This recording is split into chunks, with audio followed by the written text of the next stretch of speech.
Hi dear friends, some words of Torah for Parshat Pinchas. Since October 7th, our community, together with so many other communities throughout the diaspora, have been scrambling to try our best to be a part of the war effort in Israel. We've known that we haven't been in any danger from missiles and that we're not at risk of being evacuated from our homes, but we've desperately wanted to bear some of the burden of this war and the toll it has taken on the people of Israel. We've raised funds, we've traveled to Israel, we've worked on farms and packed goods, and so many other things. This Shabbat is no exception at the Bayit, in that we feel privileged to host some of the orphans of Israel with the organization IDF Widows and Orphans. But we want to be able to have a part of what's going on in Israel. We want to be able to give these children a wonderful time during this milestone period of their bar and bat mitzvah. We want to feel part of our larger family and to share in the pain and burden of this war. And then, this past Tuesday, one of our own children was seriously injured as a chayal. We continue to pray for Binyamin Ber ben Chana, that he should wake up speedily and have a refuah shalema. We know that Hashem is watching over him while he sleeps and recovers. As personal as October 7th had been for these past 9+ months, overnight it got really personal. The Sfas Emes makes a fascinating observation about the transitions that take place in Parshat Pinchas.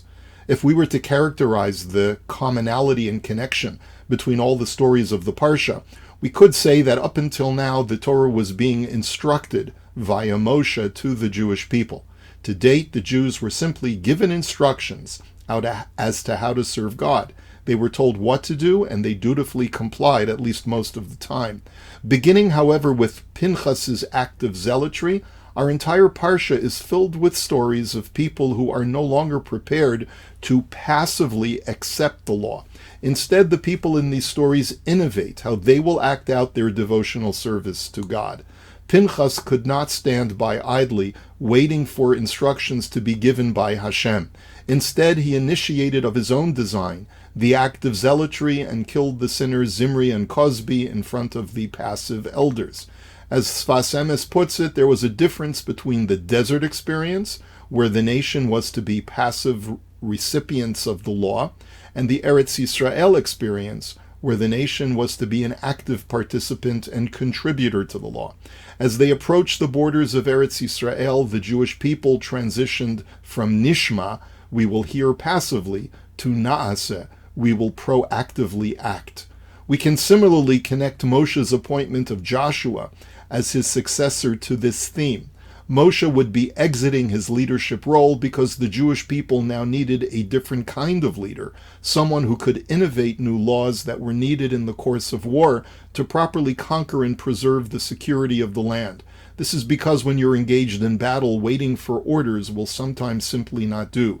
You must be a person who can adapt and strategize in real time. The daughters of Tzolofchad approached Moshe and demanded that they too receive a portion of inheritance of Eretz Yisrael, despite the fact that no law had been given to Bnei Yisrael to date which would address their unique situation.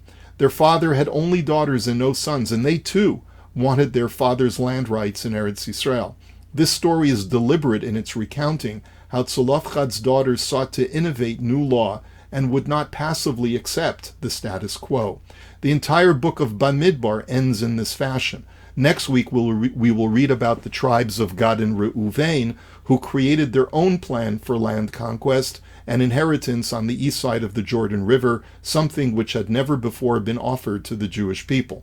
We can even point to the last section of our Parsha, the communal karbanot that are brought daily and on Sabbaths and festivals, as being part of the theme that the Jewish people were now being expected to invent on their own instead of being only law receivers. Firstly, when noting that prayer is the surrogate for sacrifices, the whole theme of Karbanot is to elevate this world up to God instead of waiting for God to sanctify the world from above. This symbolizes the concept of human intervention as part of the divine plan. Moreover, at the end of the Parsha and at the end of the sacrificial details for Yomim Tovim, the Torah states, Eile ta'asu l'Hashem b'mo'adechem.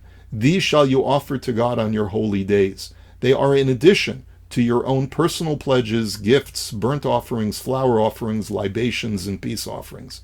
The Torah is alluding to the Jewish people that the communal sacrifices are merely the minimum of what is expected of you.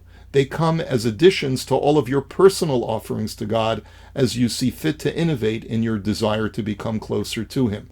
This passage grants new permission and empowerment to the nation to decide on their own what they choose to offer in their service to God. This transition between desert existence and Eretz Yisrael existence should speak to us as well. For too long, we have simply obeyed and followed the laws, living our lives as Orthodox Jews, dutifully and faithfully. But perhaps that was not enough. It wasn't sufficient to just follow the law. We needed to also generate our own offerings and our own unique expressions of devotion. So many of our youth decided to offer themselves as korbanot and enlisted as chayalim bodedim, lone soldiers in the Israeli army, Benji Brown being one of our great examples. On October 7th, we saw this kind of self-offering when an entire nation didn't want to receive orders and instead just grabbed their ammunition and drove straight to the Gaza border to defend the nation. This is the calling of the day, to be able to find how to serve Hashem and His people, not just through the pro forma observance of the law, but also through discovering and innovating ways in which I can serve God and country without first being told what to do. The amazing efforts of so many volunteers certainly demonstrates this spirit of innovation. We can all do more. Benji's parents told me that if we want to help him get better, let's daven more, let's do more mitzvot, let's study more Torah, and let's help each other more than we have in the past. Let's you and I demonstrate that even when perhaps other people are only doing a modicum of observance, we can raise it a notch. Let's start with our tefillah on Shabbat morning, and let's actually try to generate a spiritual environment of devotional prayer. In order to innovate our devotion to our people, we must love one another and truly feel that we are all one family. Benji is our son. The boys and girls from Israel are our children.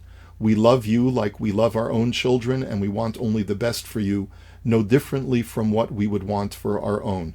May we see every child's face beaming with smiles, and all the tears wiped away, dear friends, bimheira b'yameinu. Amen.